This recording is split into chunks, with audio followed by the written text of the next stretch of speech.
بسم الله الرحمن الرحيم. السلام عليكم ورحمة الله وبركاته. الحمد لله نحمده ونستعينه ونستغفره ونتوب إليه ونعوذ بالله من شرور أنفسنا ومن سيئات أعمالنا. من يهده الله فلا مضل له ومن يضلل فلا هادي له، والصلاة والسلام على أشرف الأنبياء والمرسلين وعلى آله وصحبه أجمعين. رب اشرح لي صدري ويسر لي أمري واحلل عقدة من لساني yafqahu qawli. Amma ba'du. Saya hormati Tuan Haji Ramli selaku imam pada pagi ini,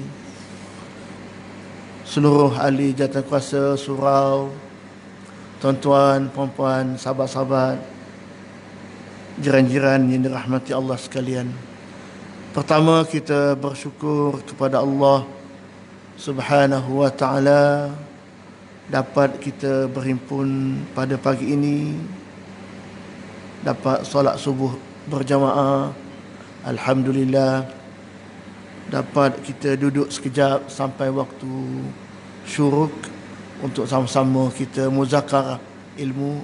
Mudah-mudahan Allah kira sebagai amal soleh kita di sisi Allah Subhanahu wa ta'ala. Yang kedua, kita bersyukur kepada Allah kita boleh bertemu pada pagi ini. Alhamdulillahilladzi ahyana ba'dama amatana wa ilaihin nusyur. Tidur tu macam kita matilah kan.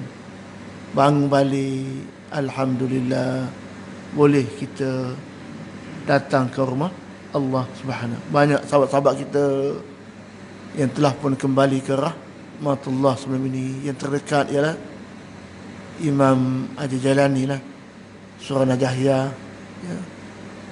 Sebulan pergi, beza kawan rapat dia. Satu Tok Mat kan, Tok Mat yang bawa anak tadika tu 13-10 dia rapat tu.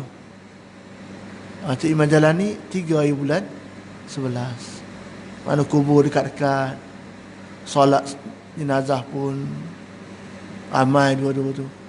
Saya tak sempat Imam Jalani tu, ada kelas Tok Mak pun ramai. Maknanya alhamdulillah. Jadi kesimpulannya, pengajarannya untuk saya dan kita semua, istiqamahlah dengan amal soleh. Istiqamahlah dengan rumah Allah selagi kudrat kita masih ada. Mudah-mudahan Allah ganjari kita dengan amal soleh berkat istiqamah kita dengan semua perkara ini, insya-Allah. Dan rumah kita rapatkan ukhuwah kita. Soal di luar macam-macam warna itu pilihan masing-masing. Yang paling penting kita meletakkan hubungan antara sesama kita sendiri, insya-Allah. Pagi ini kita bincang tentang daripada kitab tulisan Al-Imam Ibn Al-Qayyim, iaitu 10 sebab yang boleh membawa kepada cinta Allah. 10 sebab yang boleh pada kita rasa cinta, rasa kasih, rasa rindu kepada Allah Subhanahu wa ta'ala. Mungkin ini kita bahaskan satu perkara atau dua perkara dahulu daripada 10 itu. Senarai 10 ini daripada kitab asalnya Madarijus Salikin tulisan Al-Imam Ibn Al-Qayyim Al-Jauziyah. Dia 3 urutan. Satu, Imam Ibn Taymiyah, muridnya Ibn Al-Qayyim.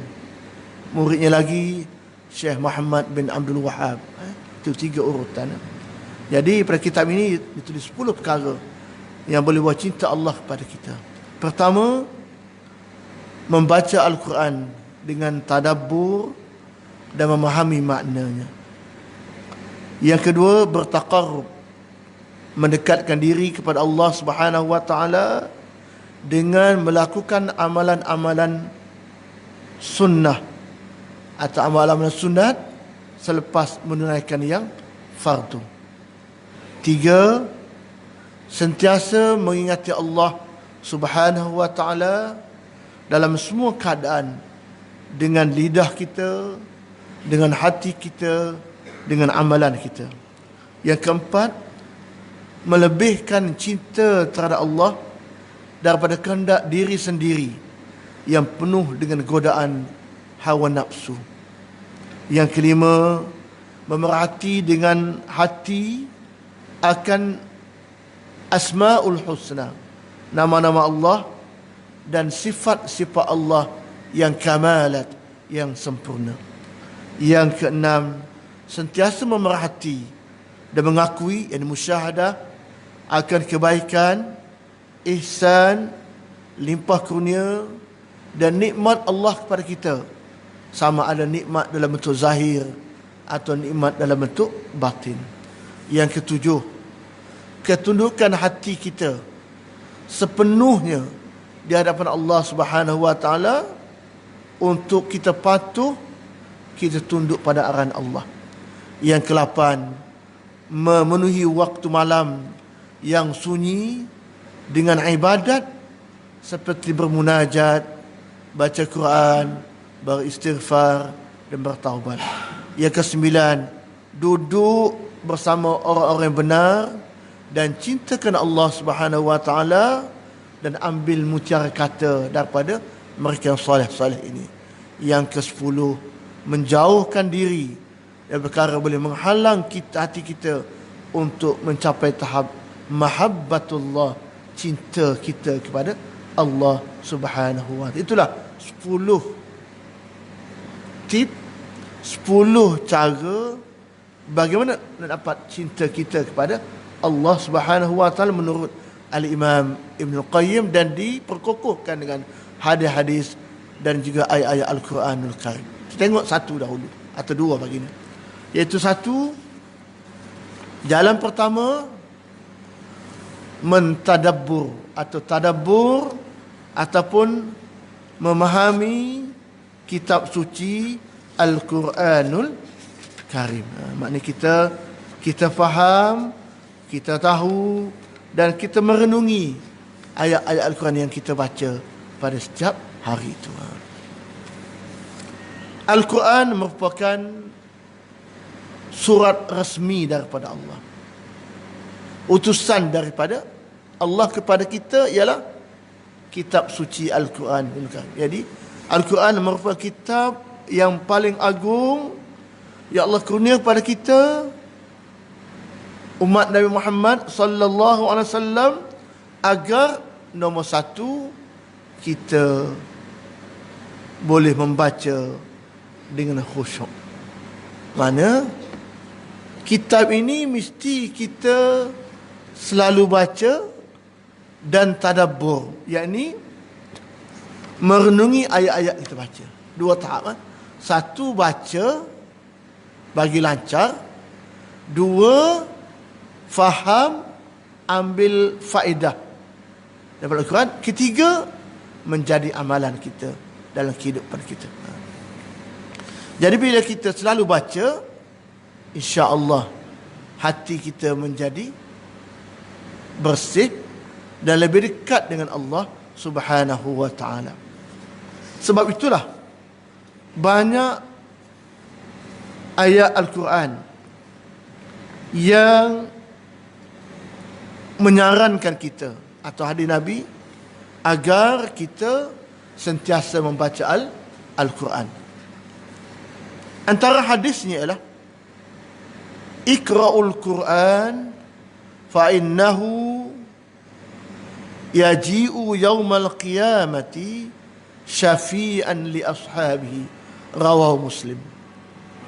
Bacalah Al-Quran kerana ia akan datang pada hari kiamat memberi pertolongan dan syafaat pada orang-orang yang membacanya. Maknanya Quran menjadi pembantu kita Quran menjadi penolong kita.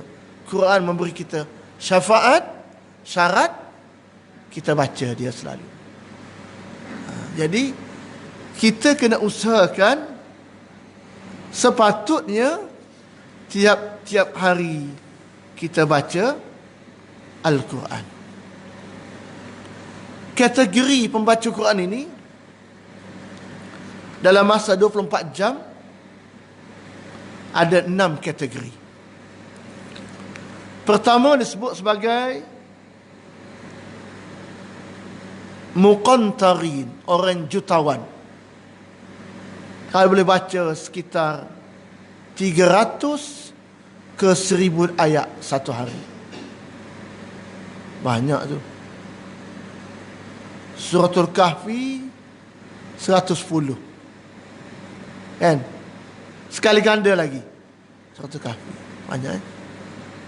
Nombor 2, jatuh nombor 2, Al-Faizin, orang berjaya. Baca 200 ke 299 ayat. 200 ayat lah satu hari. Yang ketiga, Al-Qanitin, orang setia. Jika baca 100 ke 199 ayat, 100 ke atas. Yang keempat, Al-Hafizin, pemelihara. Baca 30 ke 99 ayat. Surah Al-Mulk 30 kan. Surah Sejadah 30 ayat. Yang kelima, Az-Zakirin, orang yang ingat. Baca 11 ke 49 ayat. 11 ayat ke atas. Bawah sekali disebut Al-Ghafilin, orang yang lalai atau lupa. Baca 0 ke 10 ayat. Masuk orang yang lupa. Maknanya kena baca Quran sebanyak mungkin yang kita boleh, agar tak termasuk dalam kelompok orang yang lupa dengan Allah Subhanahu wa ta'ala. Kalau selalu baca, kita akan lancar. Jadi maknanya kita kena belajar dulu lah. Agenda belajar kan, ramai belajar. Kita baca biar lancar, baru kita seronok baca.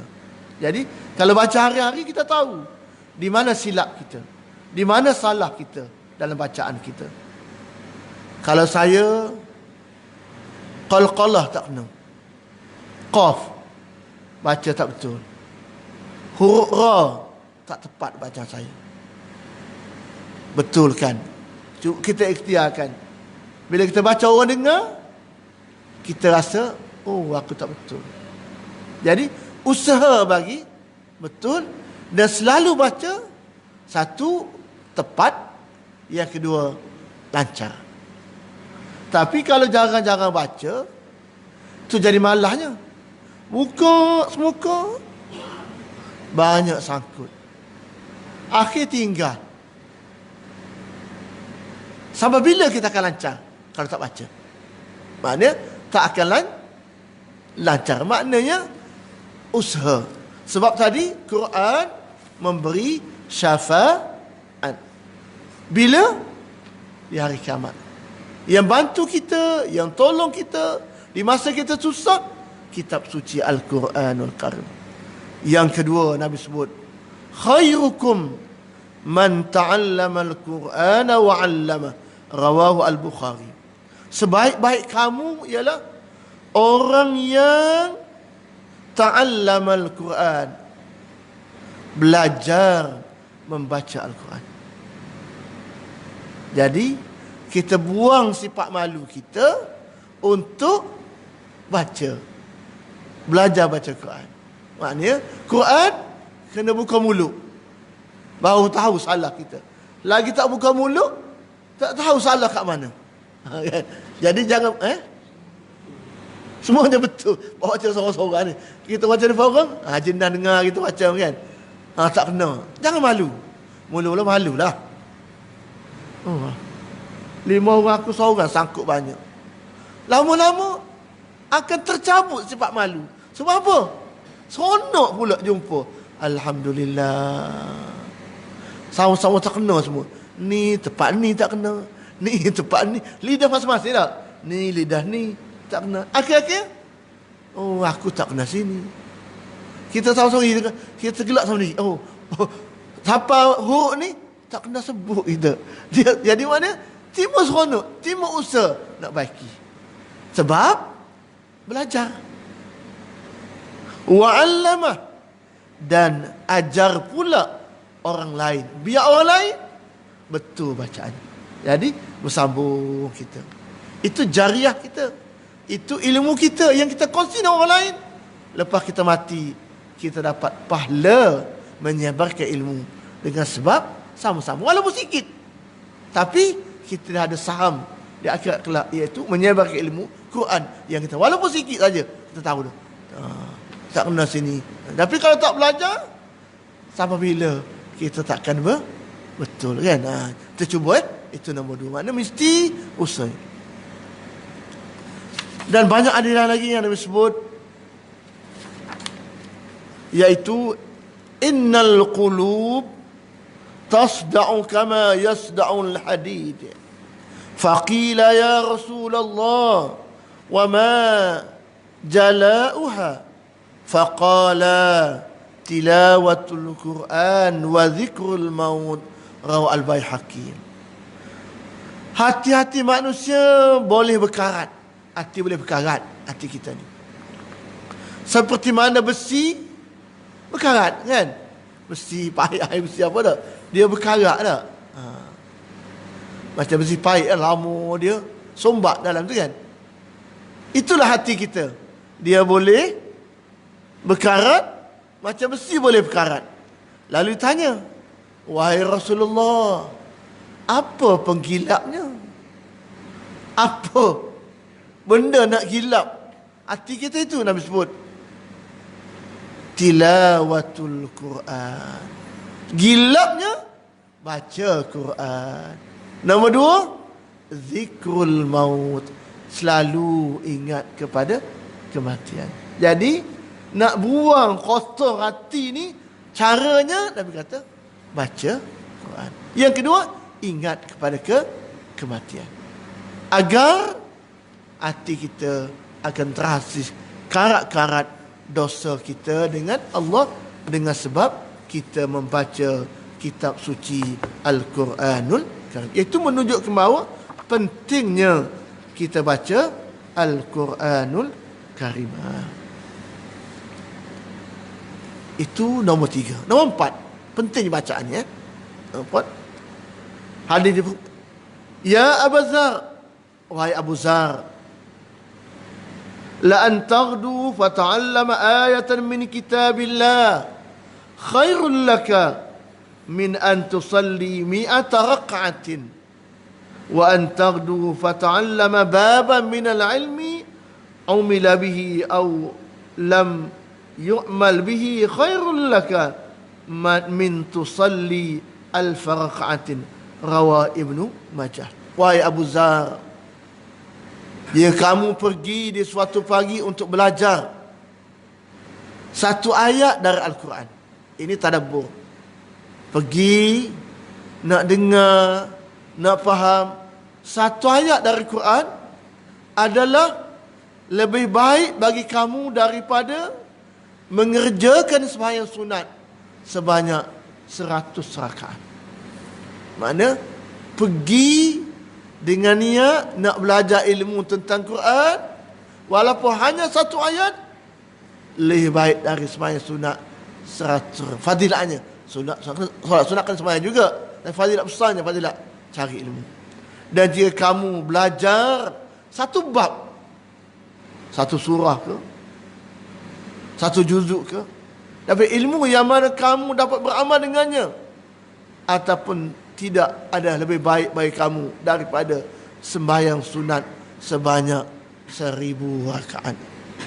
Hadis riwayat Ibnu Majah. Artinya 2 tahap tadi.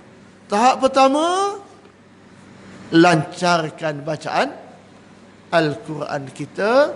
Dengan lancar itu mudah kita nak baca Quran. Kita baca pun seronok kan. Nombor 2, Belajar biar kita faham, tadabbur Quran menjadi alat untuk merubah diri kita agar diri kita dekat dengan Allah Subhanahu wa taala. Barulah kita rasa seronok. Dr. Aid Al-Qarni mengatakan dalam bab tadabbur ini, seseorang itu tidak dianggap membaca Al-Quran jika tidak menghayati tadabbur apa yang dibacanya, kerana tadabbur merupakan sesuatu yang penting dalam kehidupan manusia. Maknanya kita nak, kita baca, kita faham. Jadi kita usaha cari kelas. Sekarang senang dah. Ada online, ada bersemuka, kelas tafsir, kelas tadabbur, macam-macam kelas kan. Usaha cari kelas. Kenapa? Nak faham apa yang kita baca selama ni. Bila faham, ada kekuatan. Bila kita baca, mungkin kita menangis, mungkin kita sedar begini. Kenapa? Sebab kita faham. Tadabbur, faham itu melahirkan iman, menanamkan keikhlasan dalam hati dan memberikan ruang dan dapatan ilmu kepada manusia tentang ketauhidan, merasakan kehebatan kebesaran Allah kalau jumpa ayat-ayat berkaitan dengan Al-Kauni, dengan alam semesta misalnya. Ayat tentang kiamat, akhirat, rasa hebatnya Allah Subhanahu wa taala. Keyakinan dan keutuhan seseorang itu kepada Allah Subhanahu wa taala akan semakin bertambah cantik sekiranya menghayati setiap untaian kalam Allah Subhanahu wa taala.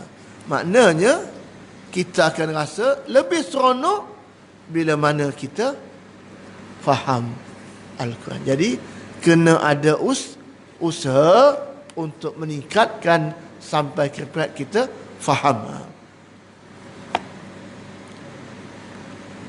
Anak Sayyidina Ali Al-Hasan bin Ali mengatakan tentang tadabbur ini, orang yang soleh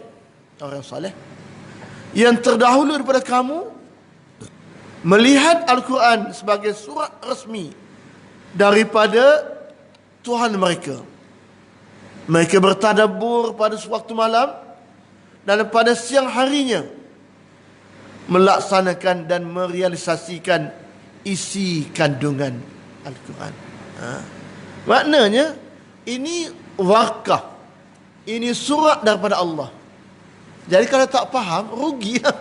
Terima surat tak faham, rugi dah.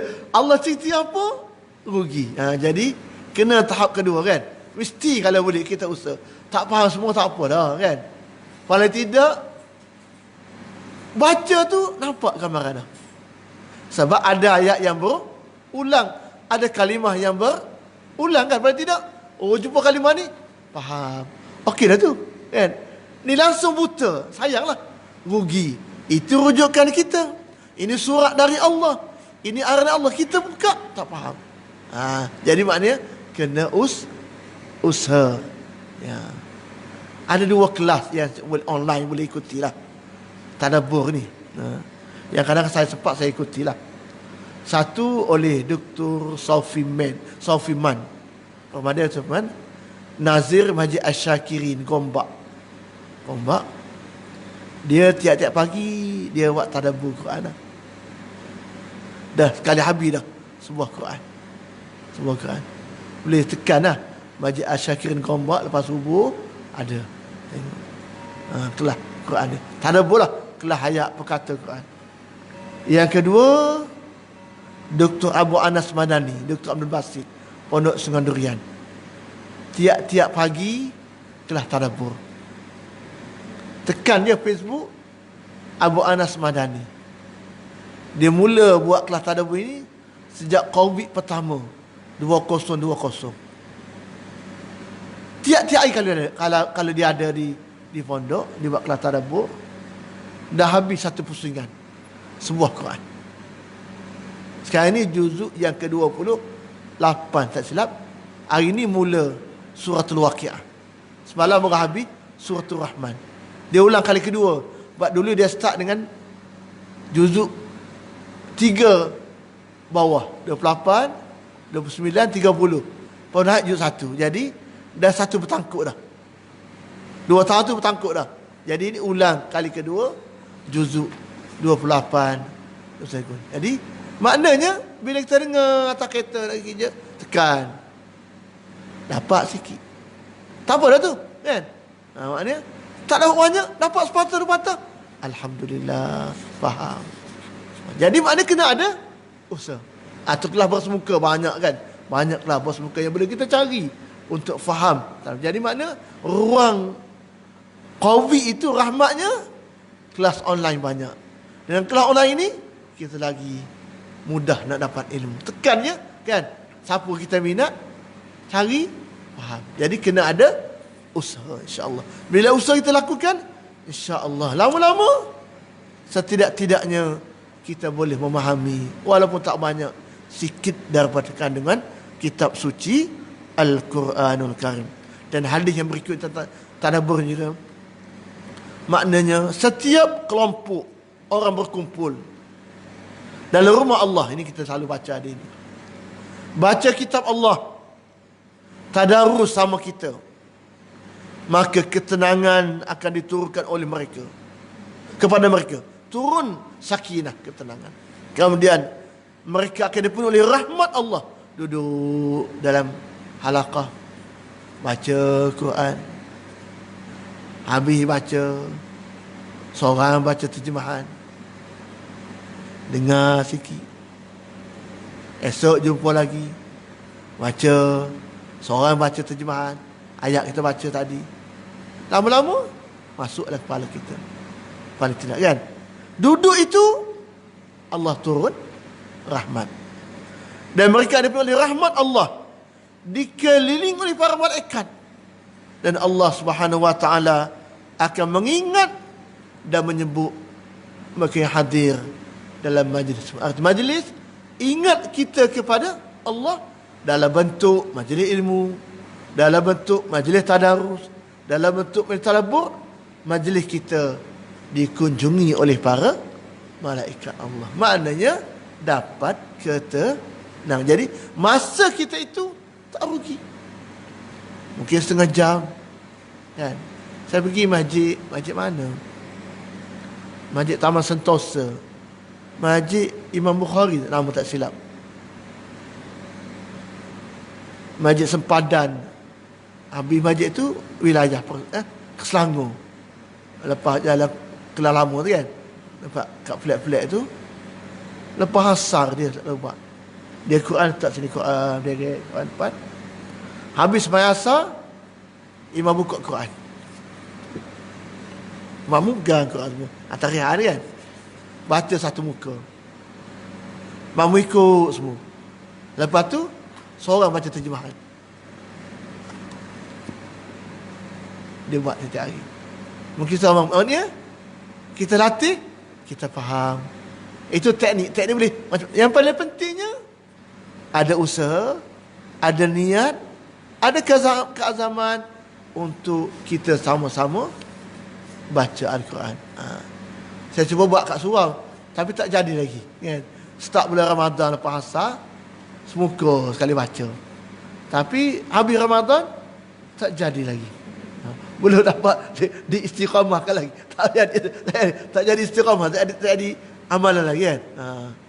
Paling tidak nak mengikat kita itu, buka Quran hari-hari, baca Quran hari, nak mengikat kita. Jadi macam makanan lah, ada benda tak settle. Kalau nasi dia bunyi tak, baru lapar nasi pagi ni, tak sarapan lagi. Jadi biar hati kita bunyi, aku tak baca lagi Quran hari ni. Macam ubat lah, tak makan lagi ni ubat ni kan. Ubat darah tinggi kecil manis. Quran ni ubat apa? Ubat hati. Jadi ubat hati tak baca lagi ni, tak buka lagi ni. Buka sikit kan. Maknanya akhirnya timbul gembira. Ada benda tak settle ni, selagi tak baca, selagi tak faham, selagi tak dengar kandungan. Kalau itu sampai ke situ, kita akan rasa seronok. Dan kita akan tinggal Quran. Sibuk macam mana sekalipun, buka Quran. Maknanya kita kena sedia masa untuk Al-Quran. Masa sama saja. Semua 24 jam. Orang ni sempat, orang ni tak sempat. Kenapa tak sempat?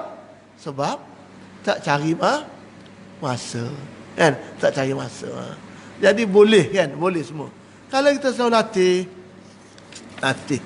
Kalau kita tengoklah.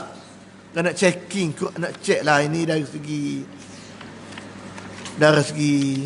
semakan lah.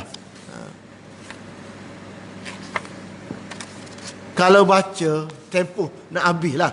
Ini dalam bentuk catatan lah. Kalau kita baca Quran, satu muka 1/3 je setiap hari. Memakan masa 1800 hari nak habis sebuah Quran. 1800 hari bersamaan 4 tahun 11 bulan 10 hari. Satu muka bagi 3 baca. Sikit baca. 4 tahun baru habis. Kalau setengah halaman, separuh muka surat setiap hari, masanya 1200 hari. Sama dengan 3 tahun 3 bulan 15 hari. Kalau baca semuka sehari, 600 hari habis. Kan? Setahun 7 bulan 25 hari. Semuka. Kalau 2 muka sehari, 2 muka surat. 1 juzuk 20 muka surat. 1 juzuk kan? Maknanya 30 juzuk 30 kali 20, 600 muka surat. Habis Quran lah, kan? Kalau 2 muka sehari, separuh 300 hari. Sama dengan 10 bulan. Nak bertahan 2 muka payah kan? Saya jatuh Quran, ngantuk mata tu. Ulang balik ayat sama kan? Kita baca surah Al-Kahfi hari Jumaat kan? Jatuh dia. Lena ulang balik jatuh. Tapi kita lawan juga. Lawan-lawan boleh lah. Dia macam tu lah Quran kan? Kalau benda lain tu tak mengantuk pula kan? Itu biasa. Itu pasal nafsu tak suka kan? Dia mengantuk, penatnya. Kalau berbuat tak apa pula kan? Kalau baca 5 muka surat sehari, 120 hari habis. 4 bulan. Kalau 10 muka setengah juzuk, 60 hari 2 bulan habis. Setengah muka, 10 muka surat sehari dah. Maknanya 2 muka setiap kali solat boleh lah. Kan? 15 muka surat, 15. Ni dah 1 juzuk setengah. Lebih dah. 40 hari, sebulan 10 hari. 20 muka surat sehari. Sebulan habis lah 30 hari. Pilih nak mana lah. Yang paling penting, setiap hari buka, baca. Jangan sampai buku lah atas almari. Bulan Ramadan sapu lak dia. Itu jadi azimat tak ada kan. Quran bukan untuk kita simpan. Quran untuk kita baca. Untuk kita tadabbur. Maknanya usaha biar boleh baca. Kalau tak nak baca pun, susah pun, baca surah-surah pilihan. Suratul Baqarah, Suratul Kahfi, Surah Jadah, Surah Yasin, Suratul Dukhan, Suratul Rahman, Suratul Waqi'ah, Suratul Mulk, Suratul Al-Insan. Paling tidak pilih. Berapa tu? 1, 2, 3, 4, 5, 6, 7, 9 surah. Paling tidak. Maknanya usahalah. Paling tidak Yasin ke baca. Lancar kan? Baca. Surah Jadah ke baca. Suratul Mulk ke baca. Paling tidaklah malas sangat baca tak apa. Yang pentingnya setiap hari ada buka Al-Quran. Itu baru peringkat baca. Belum peringkat tadabbur. Jadi itu yang paling penting. Dan bila baca Quran, ada adab-adab yang kita kena akur lah. Biar Quran itu menusuk dalam hati kita. Antara adab Bila kita baca Quran menurut Al-Imam Nawawi dalam kitab dia Hamlatul Quran, satu, ikhlas. Kita baca syaratnya ikhlaskan Allah. Jangan ada niat nak menunjuk, sombong. Sebab kita nak harapkan pahala. Macam kita communicate dengan Allah, kan? Macam Allah cerita kita, itu ikhlas. Baca mesti kerana Allah. Bila baca ikhlas, mesti ada kesan. Satu, niat kita mesti kerana Allah. Nombor dua, adabnya lah. Sebaik-baiknya bersihkan mulut dengan bersiwak, mana bersugi, itu paling baik. Mulut bau sedap, itu kan. Kalau mulut busuk, baca busuk mulut aku, kan? Bau tak baca, ada adabnya, bersugi. Dua. Yang ketiga, membaca Al-Quran adalah di tempat yang bersih. Paling baik di masjid. Kalau masjid tempat bersih, tempatmu mulia. Yang paling penting bersih. Kalau nak masjid ini, waktu datang solat lah, kan? Tak solat, pilih solat mana agak panjang sikit. Mungkin solat Zuhur kita pencing, kan? Lambat balik sikit, atau datang awal sikit, buka Quran, baca sikit, tanda setakat mana kita baca, kan? Elok. Ataupun belum subuh kita bangun awal sikit, atau tingkat semayang, ambil wudu, solat tahajud, habis sikit belum subuh, buka Quran. Dah ada wudu dah, menghadap kiblat dah, baca Quran lagi bagus, kan? Temping bersih. Yang keempat, ketika membaca Al-Quran, sebaik-baiknya menghadap kiblat, duduk dengan tenang. Kalau lepas semayang baca, memang confirm adab kiblat, tenang. Itu adab, kan? Maknanya kita beradab dengan Al-Quran. Yang kelima, memberi tumpuan ketika baca, fokus. Maknanya jangan sambil letak handphone tepi, slide dia, baca Quran, tak payah, kan? Letak tepi dulu, buka Quran je, baca dia. Yang mana fokus, barulah kita tengok ayatnya. Yang keenam, menghadirkan perasaan takut kepada Allah ketika baca. Kalau faham, lagi timbul perasaan takut itu bila kita baca Quran, kan? Baca ada orang menangis, ayat sedih. Kenapa? Sebab dia faham, dia tahu. Yang ketujuh, membaca dengan tartil. Maknanya tak laju sangat, tak slow sangat, tartil. Sederhana, kan? Maknanya bacanya sebutan betul, elok.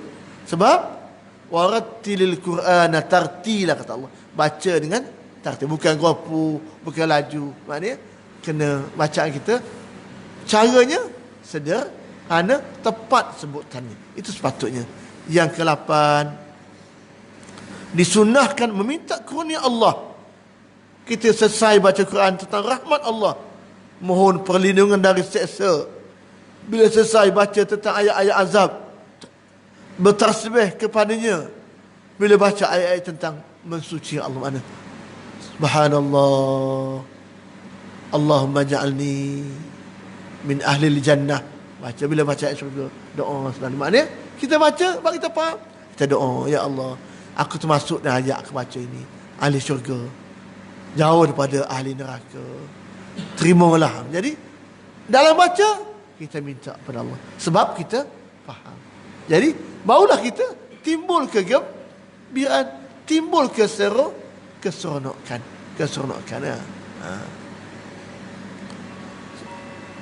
Kemudian yang ke-9, menjauhi perkara-perkara yang boleh mengurangkan sifat hormat terhadap Al-Quran, seperti ketawa ketika baca, melakukan perbuatan yang sia-sia, menjadikan dia bahan perbuatan. Maknanya jangan guna Quran itu untuk benda yang tak betul. Ketawa, gelak, yang ni tenang, itu adanya. Hormat Quran, jaga dia, bukan bahan kita tertawakan, bukan hina dia. Yang ke-10, tidak baca dengan bahasa lain kecuali bahasa Arab. Sebaik-baiknya ada Quran, ada terjemahan kan. Tengok mana. Ada setengah tu terjemahan je, langsung tak ada ayat. Jangan. Ada ayat Quran, terjemah makna ada sekali. Yang resminya bahasa Arab. Terjemah itu ikut kefahaman yang terjemah kan. Jadi dua ada. Jadi yang betulnya bahasa Arab. Bukan baca guna, kadang kita baca guna rumi kan. Kalau boleh, mungkin tahap permulaan mungkin lah. Tapi kena ada guru. Sebab sebutan rumi tak sama dengan makharij Arab itu. Untuk kena huruf mungkin lah permulaan kan. Tapi kena ada guru yang betulkan bacaan kita itu. Biar sebutan kita tepat menurut kaedah bacaan yang betul. Maknanya jangan guna yang lain. Kemudian hendaklah membaca sesuai dengan urutan yang ada dalam mushaf, baik ketika solat ataupun kalau ikut urutan. Mula dengan Fatihah, sambung bawah kan. Boleh nak gustan ke atas kan, belakang tu ke atas. Tapi sebaiknya mula ada urutan. Macam kita solat juga, jadi imam solat kan. Ayat tinggi dulu. Rakaat kedua, ayat rendah sikit. Ayat tu kan, urutan ayatnya. Ni start dengan Qul a'udzu bin nas, rakaat pertama. Rakaat kedua, jadi sah solatnya. Betul solatnya, tapi adabnya urutan, ada urutan kan. Mula dengan kuliah, Qul huwallah. Mana urutan belakang. Kalau anas dulu macam apa? Boleh baca surah apa-apa pun, sah atau tak sah. Tapi dari segi urutan tu ikut. Itu sebaik-baiknya dari segi bacaannya.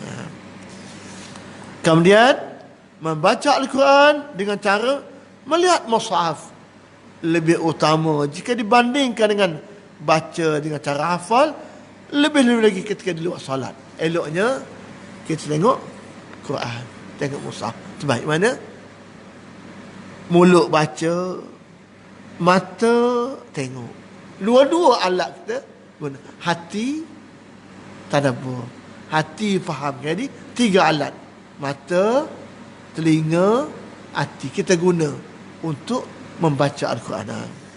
Kerana melihat pada mushaf merupakan ibadat yang diperintahkan, kecuali orang yang membaca Al-Quran dengan hafal yang merasa lebih khusyuk. Kecuali kalau dia hafal lebih khusyuk, okeylah, teruskan. Tapi kalau macam kita orang awam ni, eloknya tengok mushaf. Sebab apa? Dengan cara itu, tengok pun dapat pahala, baca pun dapat pahala. Yang ke-13, disunatkan kalau boleh ramai-ramai buat halaqah, buat bulatan, baca dan pelajari Quran, buat halaqah bulatan. Yang ke-14, disunatkan baca suara kuat sikit selama tidak timbul riak. Kalau berasa kuat tu, nanti jiran sebelah dengar, rasa menunjuk pula, slow sikit volumenya. Tapi kalau tak timbul perasaan gangguan tu, baca. Bila kuat, telinga dengar. Kan? Dengar baca kita. Dan tidak ganggu orang lain. Kalau baca dia kat surau ni, ada solat sunat, slow sikit, supaya tak ganggu orang lain. Itu adabnya kan. Baca. Hari Jumaat kita baca Surah Kahfi. Dalam sah misalnya. Baca volume slow. Ada setengah sunat, setengah zikir, biar tak ganggu ibadat orang lain. Kalau baca tempat yang ramai. Ini kerana suara yang kuat boleh memfokuskan hati serta memfokuskan pendengaran supaya dapat memberikan tumpuan untuk merenungi bacaan Al-Quran. Itu Quran. Kemudian 15, ketika baca Quran, sunnah diperelokkan suara, cantikkan suara. Baca dengan suara yang elok. Kita sedap kan? Suara kita dengar sedap, dengar puas hati, yang elok. Bukan kalut-kalut. Lepas tu cari masa supaya senang baca Al-Quran kita. Yang ke-16, disunat minta dibacakan Al-Quran dari orang yang bersuara elok. Maknanya dengar orang lain baca, kita ikut, lagi baik. Itu musyafahah. Orang lain baca, kita ikut sekali. Dia dengar suara dia, kita baca pula depan dia, supaya betul bacaan kita. Kemudian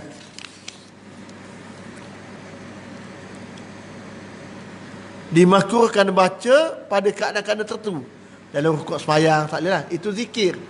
Dalam sujud ke itu zikir-zikir, tasbih kan. Kalau dalam diri tu boleh lah. Lepas baca Fatihah, baca ke mana boleh. Itu boleh lancar lagi. Kalau kita menghafal baca dalam sembahyang, lebih ingat. Kalau dalam solat kita ingat, luar solat lebih kuat kita ingat. Maka itu cara kita nak kuatkan ingatan kita. Kita selalu baca dalam solat sembahyang kita. Supaya kita lancar, luar solat pun lagi lancar. Sebab bila solat kita kena fokus. Jadi itu paling penting. Kemudian kalau ada orang beri salam, kita sedang baca Quran, hendaklah henti bacaan, jawab salam. Assalamualaikum, bunyi. Jawab dulu. Waalaikumsalam. Sama balik. Jangan sampai orang beri salam, tak jawab dia. Sama balik bacaan kita. Itu antara hendaklah dihentikan bacaannya dan menjawab salam tersebut. Apabila dengar orang bersin, jawab ya rahamukallah. Jawab dia. Bila dengar azan, berhenti sekejap, jawab azan dulu, kan? Barulah kita teruskan. Itu antara adab-adab bila mana kita baca kitab suci Al-Quran, agar Quran menjadi alat yang membantu kita untuk mendekatkan diri dengan Allah Subhanahu wa taala. Kalau itu kita boleh buat, insya-Allah hidup kita lagi rasa seronok. Bila baca ayat sedih, patut kita sedih.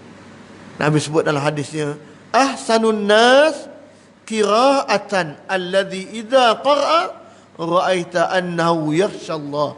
Orang yang paling baik bacaan Qurannya adalah yang jika ia baca, engkau melihatnya takut pada Allah. Maknanya dia baca dengan kefahaman. Jadi kita kena usaha tahap kedua ini, kita usahakan sampai kita faham walaupun sedikit. Yang kedua, laisa minna man lam yataghanna bil Quran yajharu bihi. Tidak termasuk golongan kami orang yang belum membaca Al-Quran dengan suara yang baik. Maksudnya dia menampakkan kesedihan. Maksudnya ayat sedih, dia rasa sedih bila mana dia baca Al-Quran. Itu pentingnya kita baca dengan tadabbur. Dan elakkan sama sekali kita orang yang berpaling dari Al-Quran. Kata Ibnul Qayyim, 5 perkara. Baik. 1, berpaling dengan makna tidak mahu dengar dan tidak mengimani. Dengar Quran tak sedap, dengar lagu sedap pun tak. Hati tak betul lah. Hati yang baik dengar Quran seronok. Gembira buka Quran kan. Atas kereta buka Quran sedap dengar. Itu betul, hati betul. Nombor 2, tidak mengamalkannya. Tidak berhenti pada apa yang dihalalkan dan apa yang diharamkan walaupun dia baca Quran dan mengimani. Maknanya bila baca Quran, faham Quran, kita buat benda yang Allah suruh, tinggal benda yang Allah larang. Baca Quran, faham Quran, benda haram kita masih buat, macam kita tak ikut Quran lagi. 2. Nombor 3, tidak berhukum dengannya dalam masalah agama dan cabang-cabangnya. Mana ikut apa yang Quran suruh dalam konteks hukum. Kalau tidak, macam kita menjauhkan diri daripada Al-Quran, berpaling dari Quran. Yang keempat, tidak merenungi dan tidak memahami maksud yang diinginkan oleh zat mengatakan. Maknanya tidak tadabbur tadi, tidak betul-betul merasa Quran itu mendidik kita. Yang kelima, tidak mengobati semua penyakit hatinya dengan Quran, tapi cari ubat lain. Ubat hati antaranya Quran. Hati serabu, hati tak tenang, obatnya tak lain tak bukan dengan kita baca. Jadi dengan sebab baca Quran, rumah kita pun diberkati. Rumah kita pun mendapat ketenangan daripada Allah. Kenapa? Rumah kita pun dikunjungi oleh malaikat sebab tuan rumahnya baca Quran. Itu yang paling penting. Jadi yang paling pentingnya, jangan sama sekali kita tinggalkan Quran dalam kehidupan kita. Dan kesimpulannya Allah sebut dalam Al-Quran dalam surah Muhammad ayat 24, afala yatadabbarunal Quran am ala qulubin aqfaluha.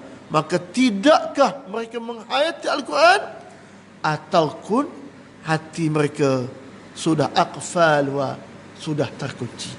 Maknanya kita mesti baca dan tadabbur supaya hati kita rasa seronok bila mana kita baca Quran. Jadi kesimpulannya, marilah yang pertama, nak dekatkan dengan mahabbatullah dengan Allah, kuncinya dekat dengan Al-Quran.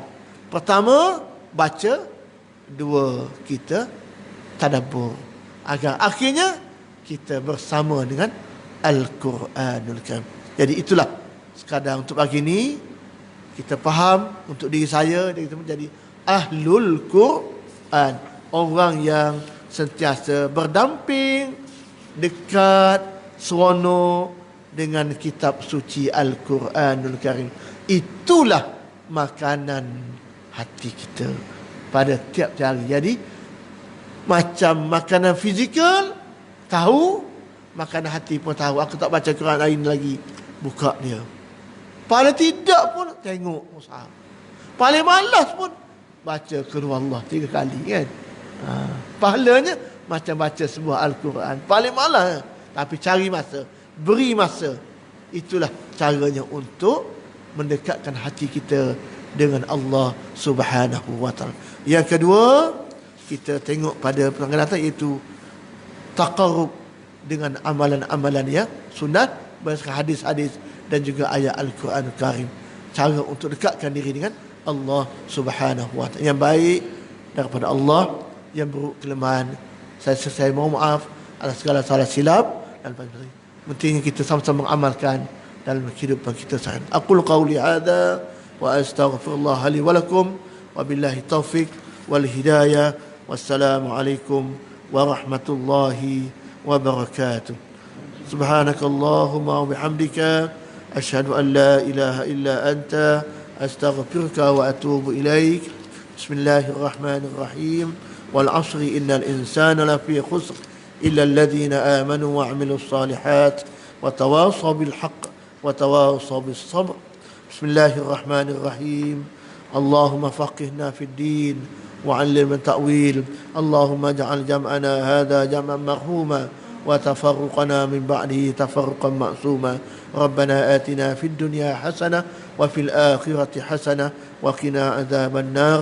وصلى الله على سيدنا محمد والحمد لله رب العالمين. الله أكبر.